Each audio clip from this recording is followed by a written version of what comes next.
Olá, caros alunos do terceiro ano, estava com saudade.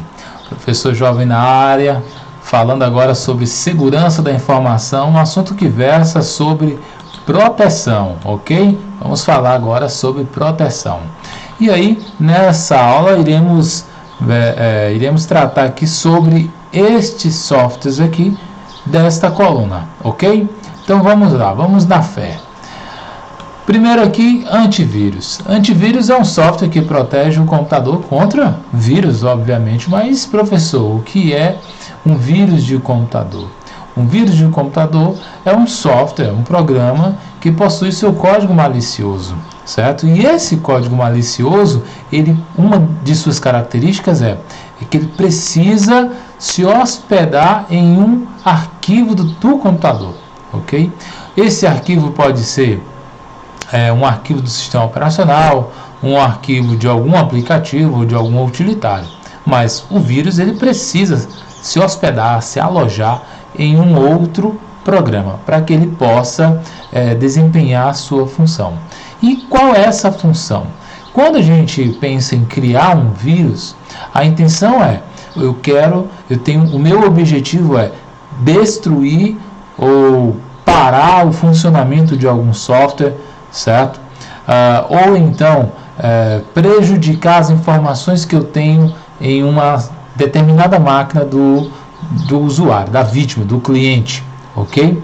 Então esse é o objetivo do vírus, prejudicar um outro programa, um outro arquivo que existe ali na máquina do cliente, certo? Aí você vai fazer uso do vírus justamente porque o vírus ele vai precisar se hospedar em um determinado arquivo, um determinado programa, e esse programa hospedeiro, com certeza, ele vai ser prejudicado, ok?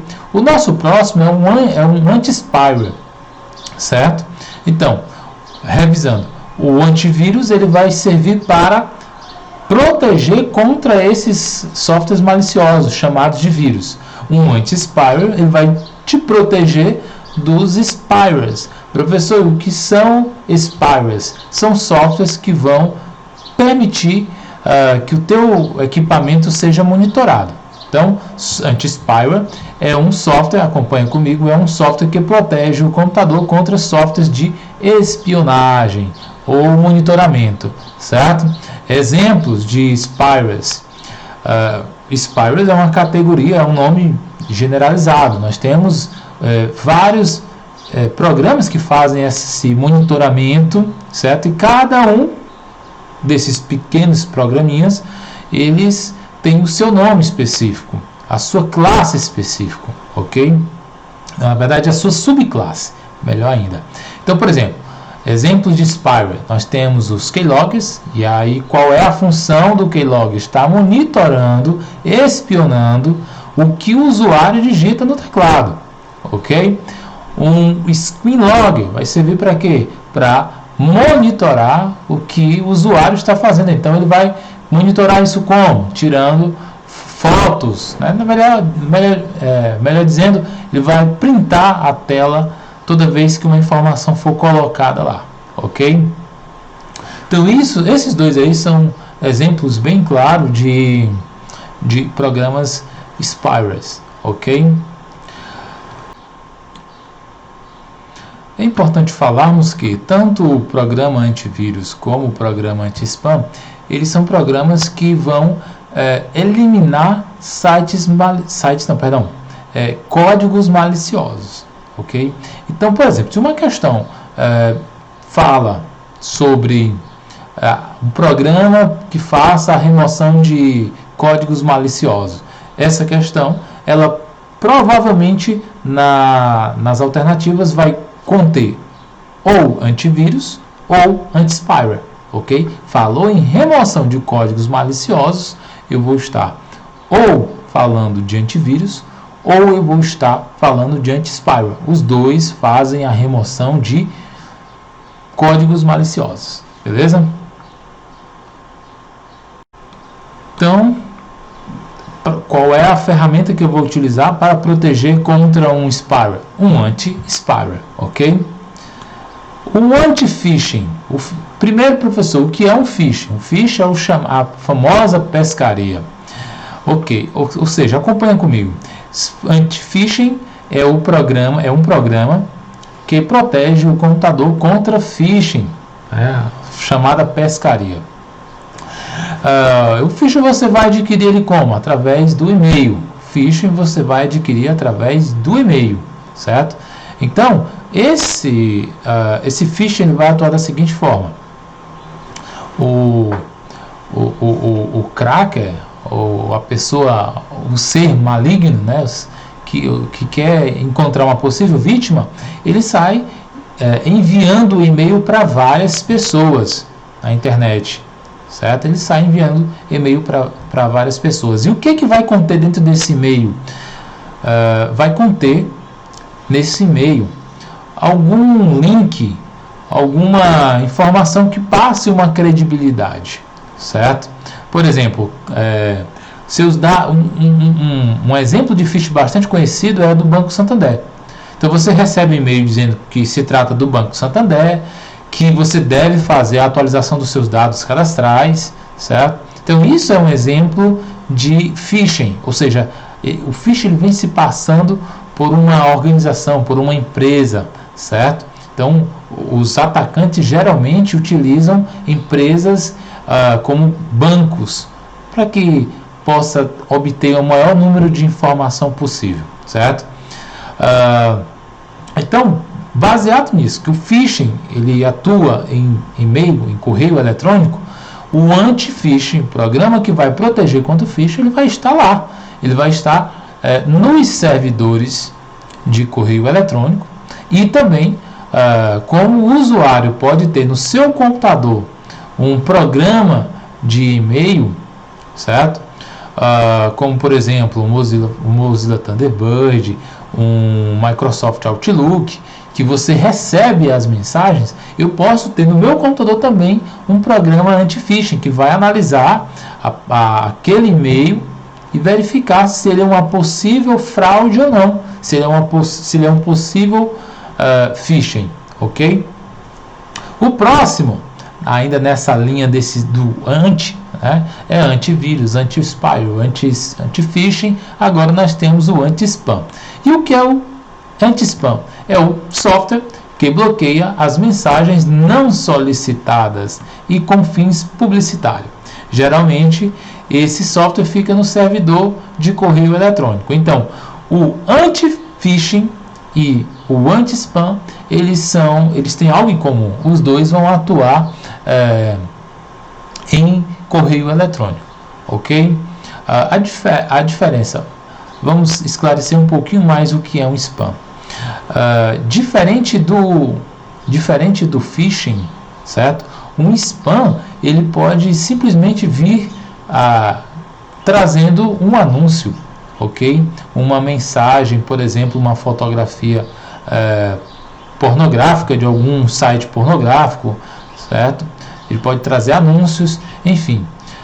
Como o próprio enunciado já diz, ele pode conter fins publicitários, ou então aquelas mensagens não solicitadas, certo?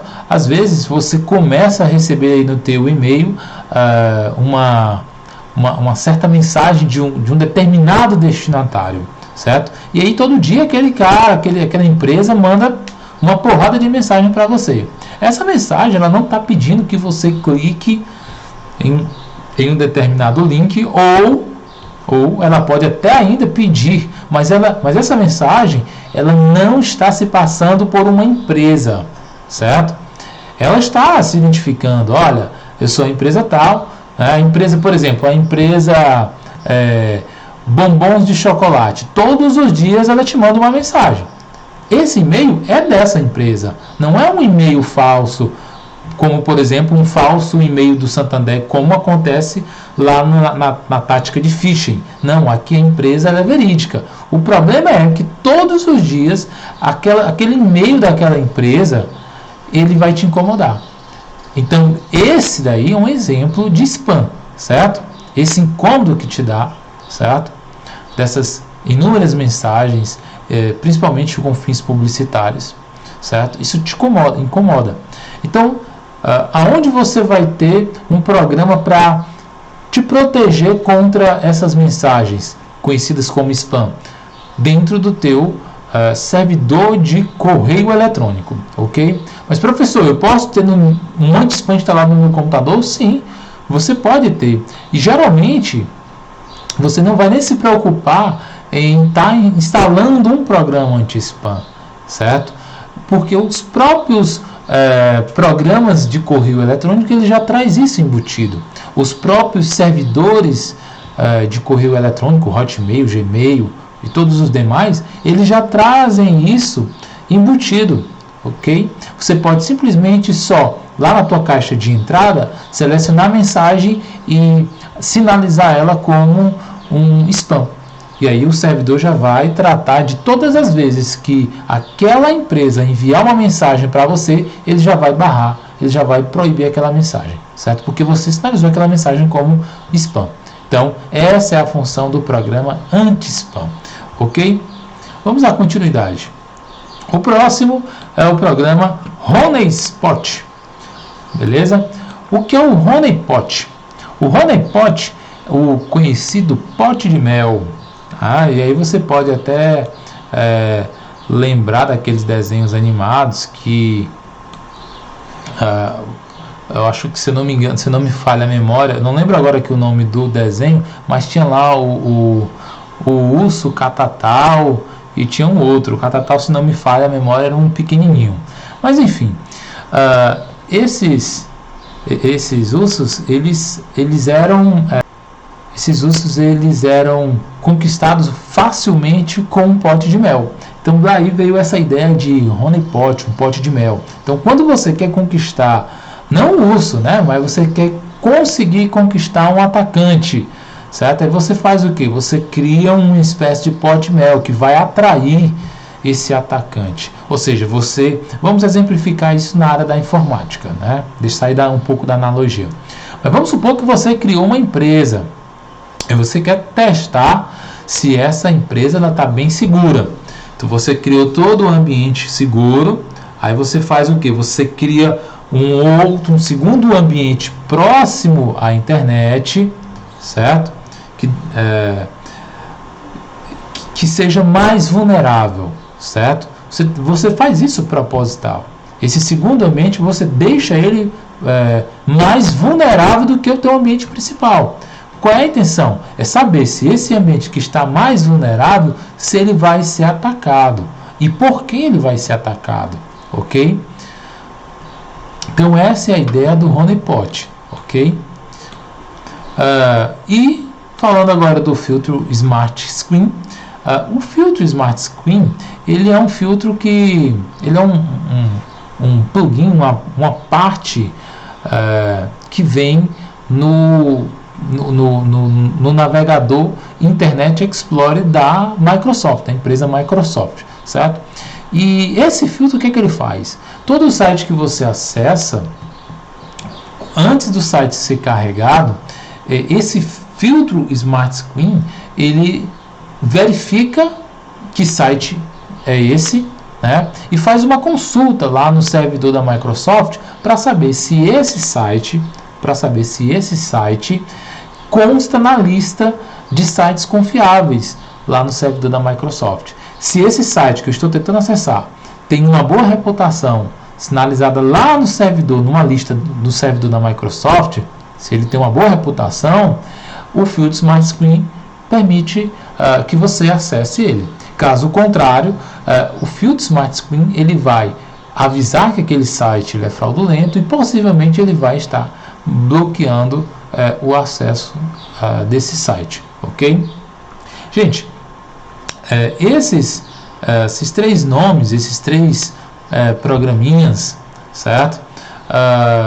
É o conteúdo dessa nossa aula, e na nossa próxima aula nós vamos dar continuidade, ok? Um grande abraço, até a próxima!